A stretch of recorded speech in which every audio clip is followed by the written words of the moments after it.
नमस्कार, मैं हूं आपके साथ अंकिता पाल। बुलेटिन की शुरुआत करते हैं।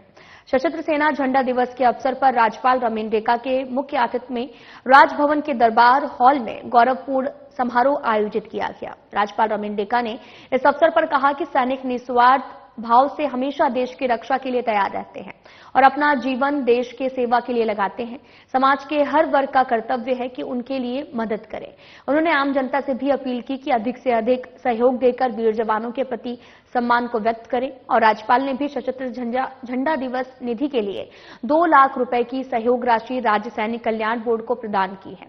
कार्यक्रम में राज्यपाल ने सभी शहीदों की वीर नारियों और माताओं को सम्मान राशि और शॉल भेंट कर सम्मानित किया। वीरता अलंकरण प्राप्त कर्ताओं और झंडा दिवस के अवसर पर भी विशेष योगदान देने वाले दानदाताओं का सम्मान भी किया है।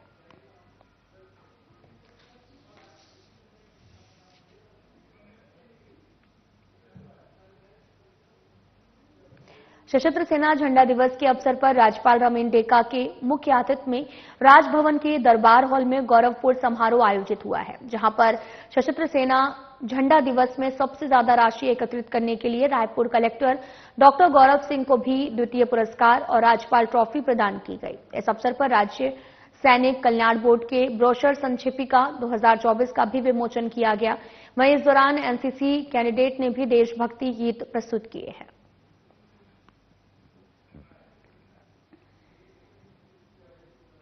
रायपुर एम्स के ऑडिटोरियम में निश्चय निरामय और छत्तीसगढ़ कार्यक्रम का यहां पर आयोजन हुआ है और इस कार्यक्रम के अंतर्गत 100 दिनों तक टीबी, मलेरिया, कुष्ठ रोगियों की पहचान की जाएगी और उनका उपचार भी किया जाएगा। कार्यक्रम के अंतर्गत ऐसे लोगों का भी सम्मान किया गया जिन्होंने टीबी और कुष्ठ जैसी बीमारियों से लड़ाई लड़ी है और आज स्वस्थ जीवन का आनंद भी उठा रहे हैं। कार्यक्रम के बाद मुख्यमंत्री विष्णुदेव साय का बयान सामने आया है, जिसमें उन्होंने कहा कि वैसे तो स्वास्थ्य विभाग बहुत ही अच्छा काम कर रहा है, लेकिन इस कार्यक्रम से स्वास्थ्य विभाग को और तेजी मिलेगी। टीबी और कुष्ठ रोग जैसे रोगों पर छत्तीसगढ़ विजय प्राप्त कर सकेगा। कार्यक्रम में स्वास्थ्य मंत्री श्याम बिहारी जायसवाल भी मौजूद रहे हैं।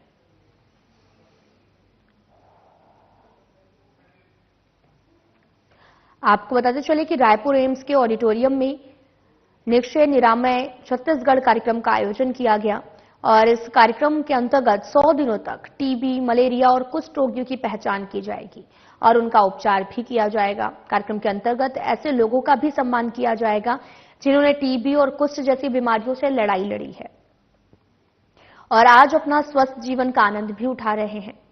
आपको बता दें कि निरामय छत्तीसगढ़ कार्यक्रम का आयोजन होगा। कार्यक्रम के बाद में मुख्यमंत्री विष्णुदेव साय का बयान भी सामने आया, जिसमें उन्होंने कहा वैसे तो स्वास्थ्य विभाग बहुत ही अच्छा काम कर रहा, लेकिन इस कार्यक्रम में स्वास्थ्य विभाग को और तेजी मिलेगी।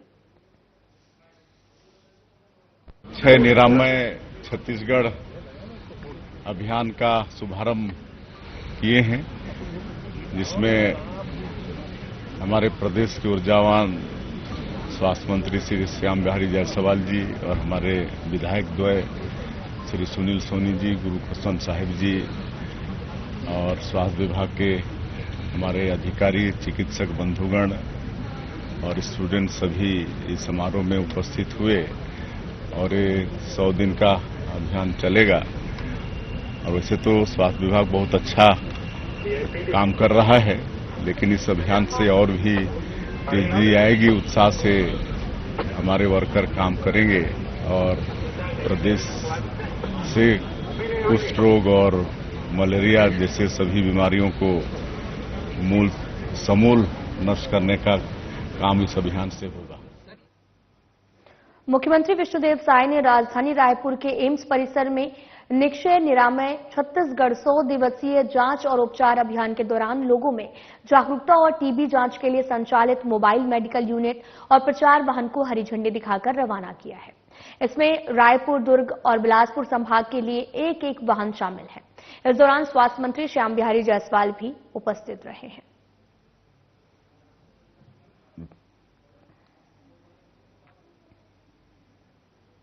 मुख्यमंत्री विष्णुदेव साय रायपुर एम्स के ऑडिटोरियम में निश्चय निरामय छत्तीसगढ़ कार्यक्रम में शामिल हुए।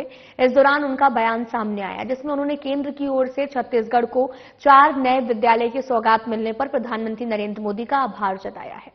उन्होंने कहा कि छत्तीसगढ़ को पहले भी साल में सौगातें मिल चुकी हैं। केंद्र की ओर से एक बार फिर से 4 विद्यालय मिले हैं, जिसमें उसके लिए भी प्रधानमंत्री नरेंद्र मोदी का आभार व्यक्त करता हूं।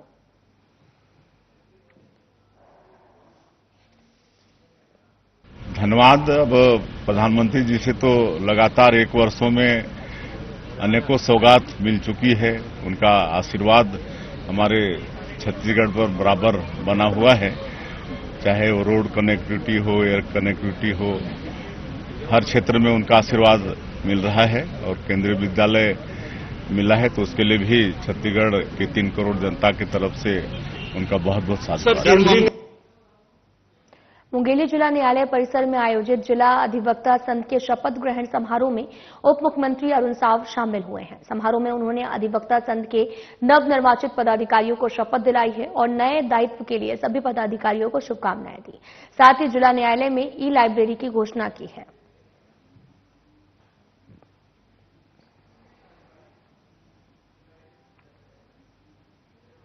उप मुख्यमंत्री अरुण साव ने विधायक कार्यालय लोरमी में छत्तीसगढ़ लोक सेवा आयोग में चयनित लोरमी विधानसभा के अभ्यर्थियों और उनके परिजनों को सम्मानित किया है।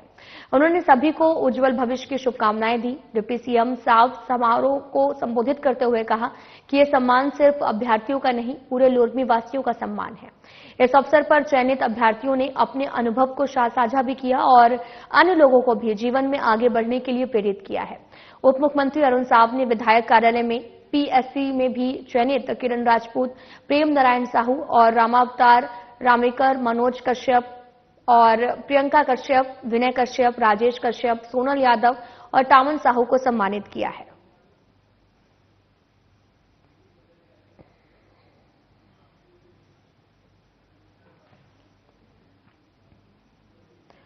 उप मुख्यमंत्री अरुण साव लोरमी क्षेत्र के दोघट्टी गांव में लौह पुरुष वल्लभ भाई पटेल की जयंती पर आयोजित कुर्मी समाज के कार्यक्रम में शामिल हुए।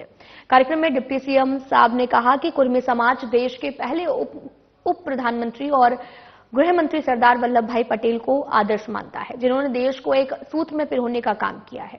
ऐसा समाज निश्चित ही निरंतर प्रगति रथ पर आगे बढ़ेगा। उन्होंने कहा कि कांग्रेस एक परिवार का महिमा मंडन करके सरदार वल्लभ भाई पटेल के योगदान को कम करने का उत्साहित प्रयास किया है, लेकिन वे देश के जनमानस में राज करते हैं।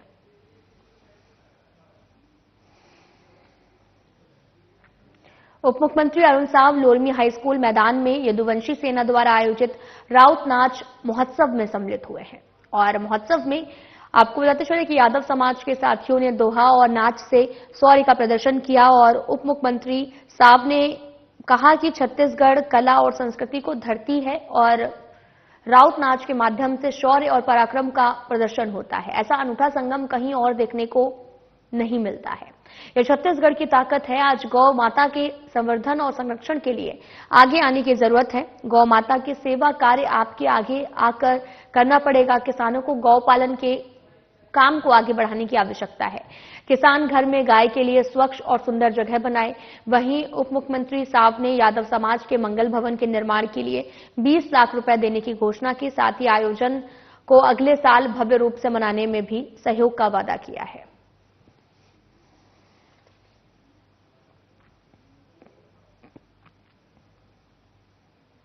उप मुख्यमंत्री अरुण साव ने शासकीय पशु चिकित्सालय लोरमी में नवनिर्मित प्रशिक्षण भवन का लोकार्पण किया। गोधन के संवर्धन और संरक्षण के लिए यहां पर पशुपालकों को प्रशिक्षण भी दिया जाएगा।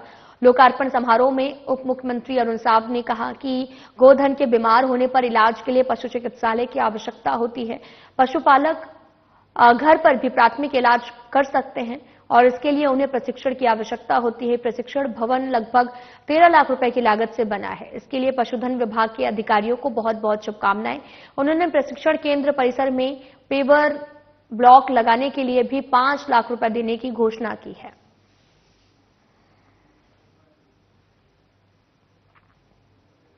मेरा संविधान मेरा अभियान कार्यक्रम के समापन समारोह का आयोजन शासकीय नागार्जुन विज्ञान महाविद्यालय रायपुर में किया गया। इस अवसर पर रायपुर सांसद ब्रजमोहन अग्रवाल मुख्य अतिथि के रूप में उपस्थित रहे, जबकि राकेश सिन्हा ने मुख्य वक्ता के रूप में सभा को संबोधित किया। कार्यक्रम के तहत में 100 से भी अधिक कॉलेज में मेरा संविधान मेरा अभियान अभिमान जो है विषय पर कई प्रतियोगिताएं आयोजित की गई। समापन समारोह में विजेताओं को सम्मानित किया गया। कार्यक्रम को संबोधित करते हुए राकेश सिन्हा ने कहा कि डॉक्टर अंबेडकर ने जिस खतरे की आशंका जताई थी वह आज सत्य साबित हो रही है। अमेरिकी उद्योगपति जॉर्ज सोरोस जैसे लोग देश के संविधान पर अप्रत्यक्ष रूप से हमला कर रहे हैं। उनके एजेंट देश के भीतर संविधान पर खतरा बताकर जनता को गुमराह कर रहे हैं। संविधान केवल एक लिखित दस्तावेज नहीं है, बल्कि इसे संचालित करने वाले लोगों के चरित्र और नैतिकता पर आधारित होता है। और यही कारण है कि पाकिस्तान और बांग्लादेश जैसे देशों में संविधान होते हुए भी संकट में है।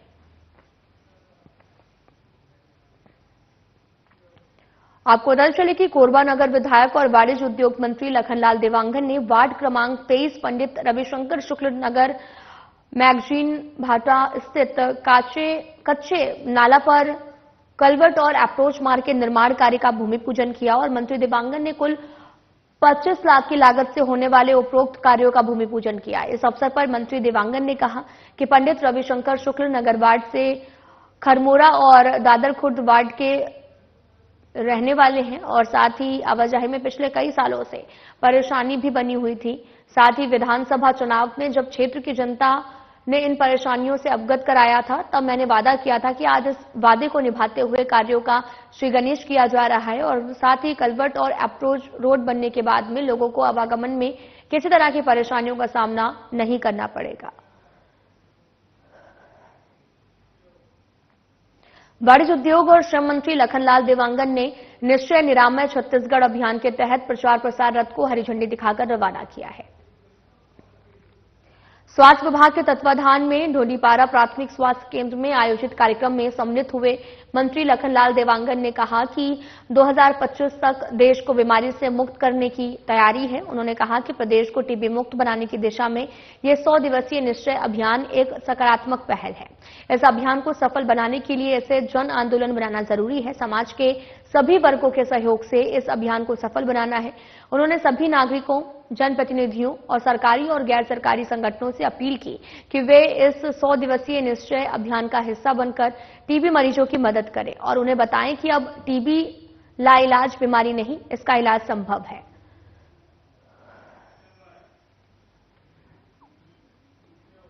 सात दिसंबर को डीएनके मैदान में अखिल भारतीय पूर्व सैनिक सेवा परिषद कोंडागांव के संरक्षक और बस्तर संभाग प्रभारी सुब्रत साहा के निर्देशन में निःशुल्क सैन्य प्रशिक्षण ले रहे युवक और युवतियों ने सशस्त्र सेना झंडा दिवस मनाया है और सशस्त्र सेना झंडा दिवस जिंदाबाद के नारे लगाए। बस्तर संभाग प्रभारी सुब्रत साहा ने युवाओं को भी बताया कि सशस्त्र सेना झंडा दिवस भारतीय सशस्त्र बलों के कर्मियों के कल्याण के लिए भारत की जनता से धन संग्रह के प्रति समर्पित एक दिन है।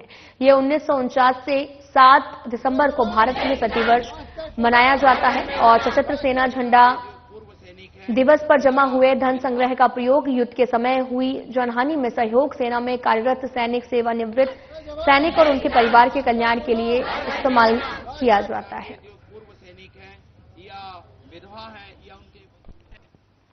खबर कोंडागांव से है, जहां पर आपको बता दें कि 7 दिसंबर को डीएनके मैदान में अखिल भारतीय पूर्व सैनिक सेवा परिषद कोंडागांव के संरक्षक और साथ ही बस्तर संभाग प्रभारी सुब्रत साहा के निर्देशन में आपको बताते चलें कि निःशुल्क सैन्य प्रशिक्षण जो है वो ले रहे हैं और साथ ही आपको ये बताते चले कि बस्तर संभाग प्रभारी सुब्रत साहा ने युवाओं को बताया कि सशस्त्र सेना झंडा दिवस भारतीय सशस्त्र बलों के कर्मियों के कल्याण के लिए भारत की जनता से धन संग्रह के प्रति समर्पित एक दिन है। ये 1949 से 7 दिसंबर को भारत में प्रतिवर्ष मनाया जाता है।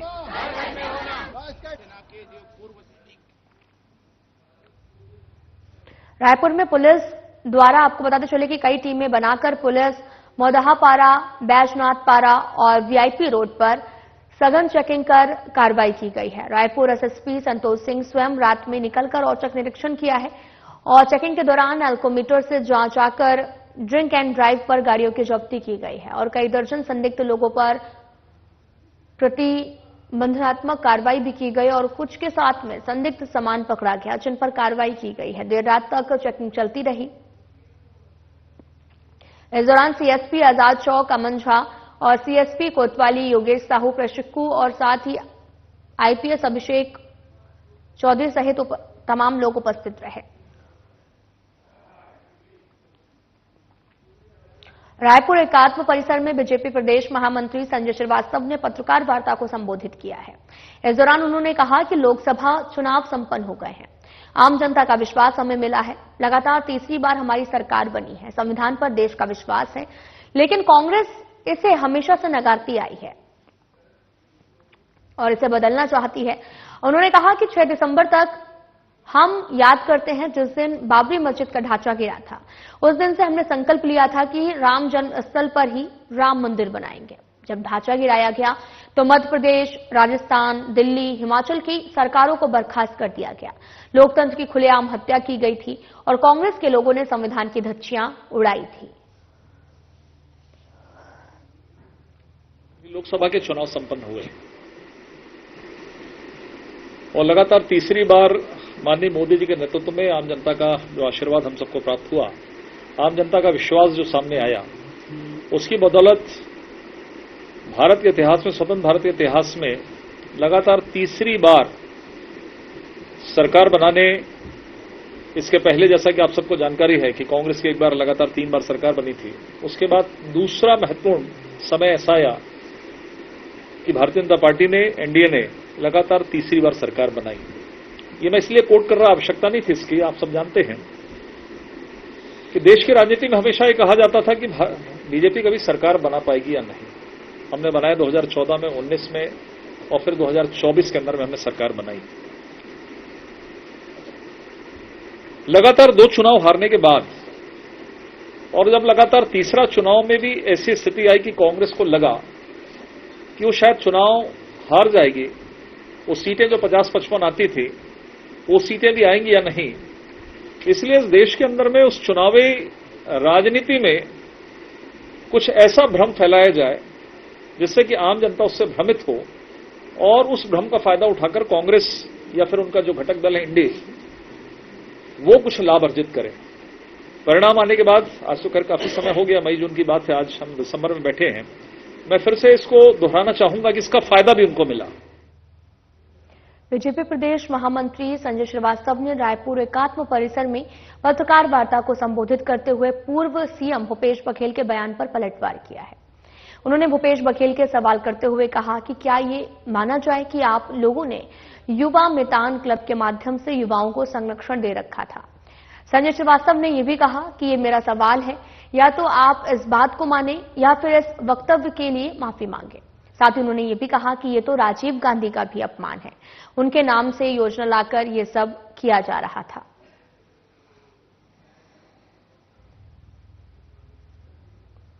इस प्रदेश के पूर्व मुख्यमंत्री भूपेश बघेल जी ने एक आरोप लगाया है कि इस प्रदेश के अंदर में अपराध, नशाखोरी, तमाम प्रकार के विषय लगे हैं और एक चिंता उन्होंने जाहिर की है कि आज अपराध, नशाखोरी, तमाम अवांछनीय असामाजिक गतिविधियों को गर्त में धकेलकर आज सरकार के अंदर में इस तरह की चीजें हो रही हैं। उनका चिंता यह है कि राजीव मितान जो है, मितान युवा क्लब जो बनाया था उन्होंने, उसका क्या रहा वो तो आप सबको मालूम है कि राजीव मितान युवा क्लब के माध्यम से जो प्रदेश के युवाओं को जो पैसा मिलना था, उन्होंने राजीव नाम के अनुरूप ही युवा मितान क्लब खोला और कांग्रेस, युवक कांग्रेस के जो नेता हैं उनको, हमारे जो छत्तीसगढ़ के युवा हैं, उनका पैसा उनके खातों में ट्रांसफर किया और नाम दिया गया कि छत्तीसगढ़ के युवाओं को देंगे। उसका दुरुपयोग किया गया। प्रदेश की जनता की जो गाढ़ी कमाई है उसको उन्होंने अपने ही प्रदेश कांग्रेस के जो युवा उनके जो नेता उनको किया गया। अब उनका ये कहना है, बड़ा आश्चर्यजनक है, इसको जरा समझेंगे कि भूपेश बघेल जी को तकलीफ हो रही कि वो कहते हैं कि राजीव मितान क्लब के युवा खाली हो गए क्योंकि ये स्कीम बंद हो गई है और इसलिए अपराध और नशाखोरी बढ़ रही है। सामान्य रूप से कहते तो ठीक है कि भाई कोई किया, लेकिन उनकी चिंता यह है कि राजीव युवा मितान क्लब के युवा खाली हो गए हैं, उनके पास कोई काम नहीं, पैसा नहीं जा रहा है, इसलिए अपराध और नशाखोरी बढ़ गई है। तो क्या ये माना जाए?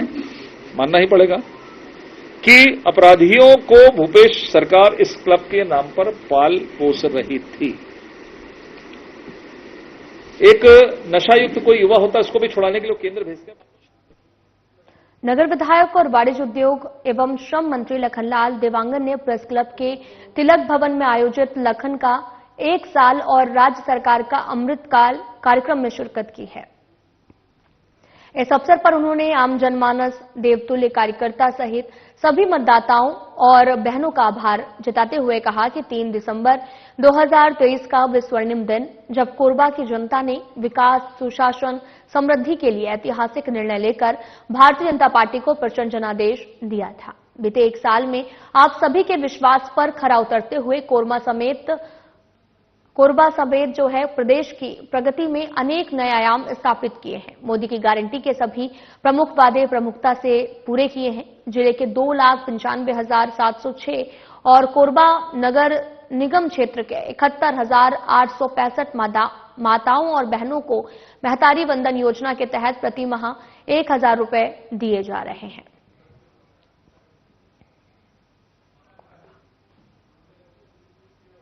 खबर रायपुर से है, जहां पर प्रभारी मंत्री और स्वास्थ्य मंत्री श्याम बिहारी जायसवाल ने जिला चिकित्सालय जीपीएम में 20 बिस्तर का आइसोलेशन सह पीडियाट्रिक वार्ड का लोकार्पण और भारतीय जन औषधि केंद्र का फीता काटकर शुभारंभ किया।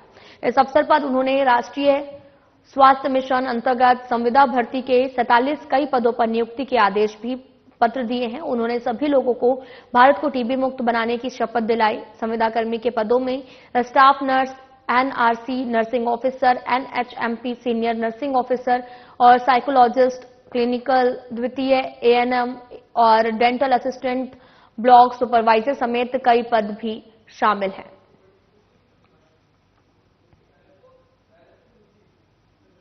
कोंडागांव जिला कांग्रेस कमेटी ने संविधान निर्मात्री सभा के अध्यक्ष और देश के प्रथम कानून मंत्री बाबा साहब डॉक्टर भीमराव अम्बेडकर का पुण्यतिथि पर श्रद्धांजलि सभा का आयोजन किया। श्रद्धांजलि सभा के दौरान जिला कांग्रेस अध्यक्ष झूमू कलाल दीवान और प्रदेश कांग्रेस सचिव सकूर खान, पीसीसी सदस्य बुद्धराम नेताम और जिला महामंत्री रितेश पटेल सहित कांग्रेस के कई वरिष्ठ नेता और कार्यकर्ता मौजूद रहे हैं।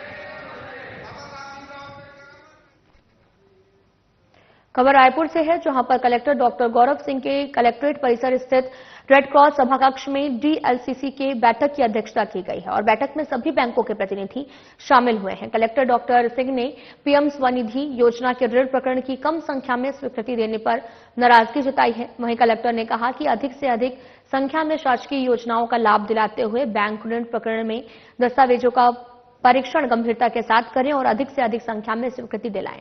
ऐसे प्रकरण में संवेदनशीलता से विचार करें और स्वीकृत भी दें। साथ ही कलेक्टर ने कहा कि स्लम बस्तियों और उसके आसपास के क्षेत्रों में सीसीटीवी कैमरे लगाए जाएंगे और इसके लिए भी बैंक के सीसीएसपी मद का इस्तेमाल करने में सहयोग किया जाएगा। वहीं डॉक्टर सिंह ने बैंकों के डिजिटल लेन देन को बढ़ावा देते हुए रायपुर को डिजिटल जिला बनाने के लिए भी निर्देश दिए हैं। रायपुर रेंज साइबर थाना ने बड़ी कार्रवाई की है। आपको बता दें कि पुलिस ने शेयर ट्रेडिंग के नाम से ठगी करने वाले आरोपी को 24 परगना वेस्ट बंगाल से गिरफ्तार किया है। और साथ ही आपको ये भी बताते चलें कि पुलिस महानिरीक्षक रायपुर रेंज अमरेश मिश्रा की ओर से रेंज साइबर थाना रायपुर को शेयर ट्रेडिंग में मुनाफा के बहाने ठगी करने वालों के खिलाफ साक्ष्य एकत्र कर गिरफ्तार करने में निर्देश भी दिए और जिसके आधार पर यह कार्रवाई की गई है।